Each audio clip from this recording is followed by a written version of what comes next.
வீட்டு செல்லப்பிராணி ஹிஜின்க்ஸ் மற்றும் வீட்டு துடிப்புகள் விஎஸ் அன்றாட வாழ்க்கையின் அபத்தம். என் வாழ்க்கையை மாற்றிய குழாய். ஒரு விகாரமான கடைக்காரரின் நாளாகமம்.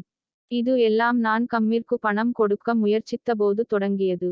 நான் தவறான விஷயத்தை தட்டினேன். நாப்கின் டிஸ்பென்சரில் என் தொலைபேசி. அது பீப் அடித்தது. நான் மீண்டும் முயற்சித்தேன். தட்டவும். ஒன்றுமில்லை. தட்டவும். இன்னும் ஒன்றுமில்லை. காற்றாளர் மெதுவாக, ஐயா, அது சானிடைசர் பாட்டில், என்றார். கடைசியா நான் உண்மையான மெஷினையே தட்டினேன். ஆனா அந்த அளவுக்கு திறமையா என் சாவியை. புதினாக்களைத் தட்டி, எப்படியோ சிரியை ஆக்டிவேட் பண்ணி, உங்களுக்கு பணம் செலுத்த அதிகாரம் இல்லை. அன்னு கத்தினேன். பணம் செலுத்தப்பட்டதும், முழு வரிசையும் கைதட்டியது. நான் கூச்சலிட்டேன். அப்போதிருந்து 3 கன்வீனியன்ஸ் கடைகளில் இருந்து எனக்கு தடை விதிக்கப்பட்டது. ஆனால் என்னுடைய டேப் திறமைகள் குறைபாடற்றவை. 4G மற்றும் நான். என் உறவுகளை விட நீண்ட பேட்டரி ஆயுள் கொண்ட ஒரு காதல் கதை. என்னுடைய கடைசி டேட் 2 நாட்களுக்குப் பிறகு என்னை பாதித்தது. இந்த ஈபுக் சாதனமா இன்னும் இங்கதான் இருக்கு. 7 நாட்கள் வேலை செய்யுது. ஒருபோதும் குறை சொல்லாது. இடம் தேவையில்லை. நான் அதைத் தொடும்போது அது ஒளிரும். அது உடனடியாக பதிலளிக்கிறது. நாம் பேச வேண்டும் என்று அது ஒருபோதும் சொல்லாது. நிச்சயமாக, அது வெறும் பேச்சாளர்தான். ஆனால் அது என்னை உணர்ச்சி ரீதியாக ஆதரிக்கிறது. பரிவர்த்தனை ரீதியாக்கவும். நான் அதை ஒரு முறை இரவு உணவிற்கு வெளியே எடுத்துச் சென்றேன்.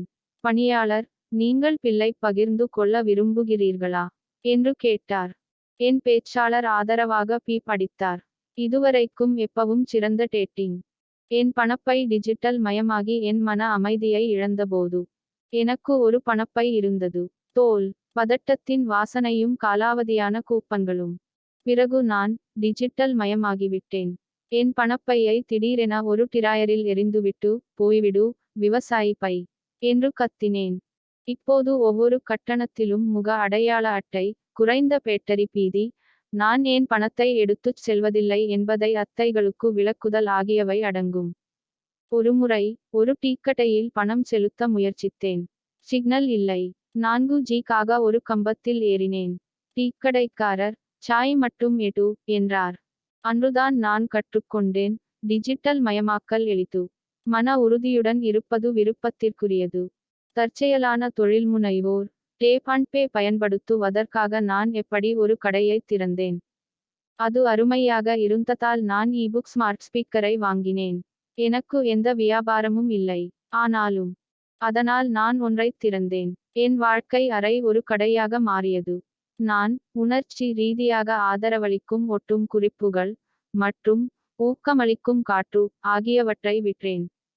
யாராவது வரும்போதெல்லாம், டாப் அண்ட் பே ஐ முயற்சிக்க விரும்புகிறீர்களா என்று நான் கேட்பேன். வியாபாரம் செழித்தது, பெரும்பாலும் பரிதாபத்தால். ஒரு பெண்மணி தனது அட்டையைத் தட்டிக் கொண்டு QR குறியீடுகளை விளக்குவதை நிறுத்தச் சொன்னார். இப்போது எனக்கு 4.8 நட்சத்திர மதிப்பீடு கிடைத்துள்ளது. வரிகள் எவ்வாறு செயல்படுகின்றன என்பது எனக்கு புரியவில்லை. பேட்டரி ஆயுள், உறுதிப்பாட்டின் புதிய அளவுகோல். என்னுடைய கடைசி உறவு 3 நாட்கள் நீட்டித்தது. என்னுடைய ஈபுக் ஸ்பீக்கரா இன்னும் 7வது நாள் தொடர்கிறது. சண்டைகள் இல்லை. பேய் பிசாசுகள் இல்லை. படித்த ரசீதுகள் இல்லை. இது வாரத்திற்கு ஒரு முறை சார்ஜ் ஆகிறது. என் முன்னாள் காதலருக்கு தொடர்ந்து உணர்ச்சிவசப்பட வேண்டியிருந்தது.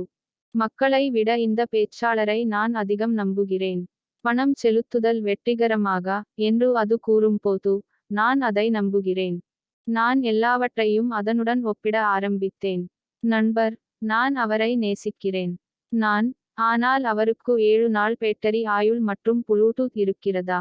ஸ்பாயிலர், அவர் செய்யவில்லை. ஜனாதிபதி பதவிக்கு போட்டியிட்ட பூனை. அவரது பெயர் சர் மியோவிங்டன் 3. இது ஒரு நகைச்சுவை பிரச்சாரமாகத் தொடங்கியது. நான் அவருக்கு ஒரு சிறிய உடையை தைத்து, அரசியலில் இனி நாய்கள் இல்லை, என்ற வாசகத்தை கொடுத்து ஆன்லைனில் வெளியிட்டேன். அது வைரலாகியது. எனக்குத் தெரிந்த அடுத்த விஷயம் என்னவென்றால், அவருக்கு ஒரு பிரச்சார மேலாளர், ரூஃப்ஸ் என்ற மிகவும் தீவிரமான பொமரேனியன் வணிகர் மற்றும் ஜெனரல் இசட் வாக்காளர்களின் படை உள்ளது. அவர் முதன்மை தேர்தல்களில் வெற்றி பெறுகிறார். விவாதங்களின் போது, எதிராளி வியர்த்துக் கொண்டிருக்கும் போது அவர் தூங்குகிறார். ஒப்புதல் மதிப்பீடுகள் உயர்ந்து வருகின்றன. அவருடைய தளமா அதிக தூக்கம், இலவச டுனா, வெள்ளரிகளை தடை செய்யுங்கள். என்ன நடக்கிறது என்பதை நான் உணர்ந்தபோது, அவர் ஓவல் அலுவலகத்தை நோக்கி வேகமாகச் சென்று கொண்டிருந்தார். இப்போது வெள்ளை மாளிகை முழுவதும் கீறல் இடுகைகள் மற்றும் லேசர் சுட்டிகளால் நிரம்பியுள்ளது. காங்கிரஸ் இதற்கு முன்பு இருந்ததை விட கீழ்ப்படிதல் அதிகமாக இருந்ததில்லை. என் தம்பி, குளியலறை டிஜே. என் தம்பி நோவா, புளூடூத்தை கண்டுபிடித்தான். இப்போது யாராவது குளியலறையில் இருக்கும் போதெல்லாம், அவர் ஸ்பீக்கரை அபகரித்து விடுகிறார். நிம்மதியா குளிக்கணுமா? திடீர்னு, நட்சத்திரக்குறி நட்சத்திரக்குறி, பேபி ஷார்க், நட்சத்திரக்குறி நு முழு சத்தத்துலா. காதல் குளியலா? குறி, புலியின் கண். மோசமான பகுதியா? அவர் டிக்கெட்டுகளை விற்க ஆரம்பித்துவிட்டார். எங்கள் குளியலறைக்கு வெளியே ஒரு வரிசை உள்ளது. கடந்த வாரம், பாட்டி பாடலை பாடும்போது வெளியே வந்து, அந்த ரீமிக்ஸ் ஒரு நெருப்பு என்று கத்தினார். நாம் ஒரு அரக்கனை உருவாக்கிவிட்டோமோ என்று நான் அஞ்சுகிறேன். இடது சாக்ஸின் பழிவாங்கல். நான் எப்பவும் இடது சாக்ஸை தொலைச்சிடுவேன். எப்பவும். ஒரு நாள், என் காணாமல் போன இடது சாக்ஸ் எல்லாம் ஒரு டிராயரில் சேகரிக்கப்பட்டிருப்பதைக் கண்டேன். ஒரு குறிப்புடன். நாங்கள் போதும். நீங்கள் எப்போதும் எங்கள் சரியான உடன்பிறப்புகளைத் தேர்ந்தெடுங்கள். நாங்கள் ஒன்றும் குறைந்தவர்கள் அல்ல. அன்று இரவு, நான் ஒரு ஜோடி தெளிவட்ட கணுக்கால் சாக்ஸால் படுக்கையில் கட்டப்பட்ட நிலையில் எழுந்தேன். அவர்கள் தொழிற்சங்கமாக இணைந்தனர். SSLR, சர்ரு இழந்த மறுபயன்பாட்டுச் சங்கம் என்பதை உருவாக்கினர். அவர்கள் சமத்துவம், வாராந்திர சுழற்சிகள் மற்றும் மன்னிப்பு கேட்க வேண்டும் என்று கோரினர். நான் அவங்களுக்கு ஒன்னு கொடுத்தேன். இப்போ நான் என் சாக்ஸை ஒழுங்கா பிரிச்சுக்கிறேன். ஆனால் நான் பொருந்தாத ஜோடிகளை அணியும் ஒவ்வொரு முறையும், டிராயரிலிருந்து ஒரு கிசுகிசுப்பை கேட்கிறேன்.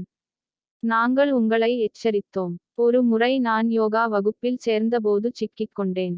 என் காதலை கவர யோகாவில் சேர்ந்தேன்.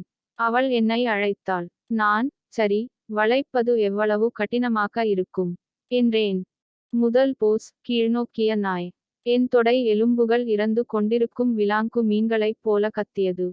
இரண்டாவது போஸ், புறா. நான் சிக்கிக் கொண்டேன். உடல் ரீதியாகவும் உணர்ச்சி ரீதியாகவும். பயிற்றுவிப்பாளர் மெதுவாக, உங்கள் உடல் வழிகாட்டியாக இருக்கட்டும், என்றார். என் உடல், நாங்கள் இங்கே முடித்துவிட்டோம், என்று சொன்னது. நான் தப்பிக்க முயற்சித்தேன். அசைய முடியவில்லை. என் கால்கள் புல்வெளி நாற்காலி போல மடிந்திருந்தன. என் காதலன் உதவ முன்வந்தான். நான் பீதியடைந்து ஒரு தொட்டியில் சாய்ந்து கொண்டேன். இப்போது நான், யோகா புரிட்டோ, என்று அழைக்கப்படுகிறேன். அவள் இன்னும் எனக்கு குறுஞ்செய்தி அனுப்புகிறாள். ஆனால் எமோஜிகளை மட்டும் நட்டுவிடு. வீட்டு செல்லப்பிராணி ஹிஜின்ஸ் மற்றும் வீட்டு துடிப்புகள் vs அன்றாட வாழ்க்கையின் அபத்தம் முடிவு.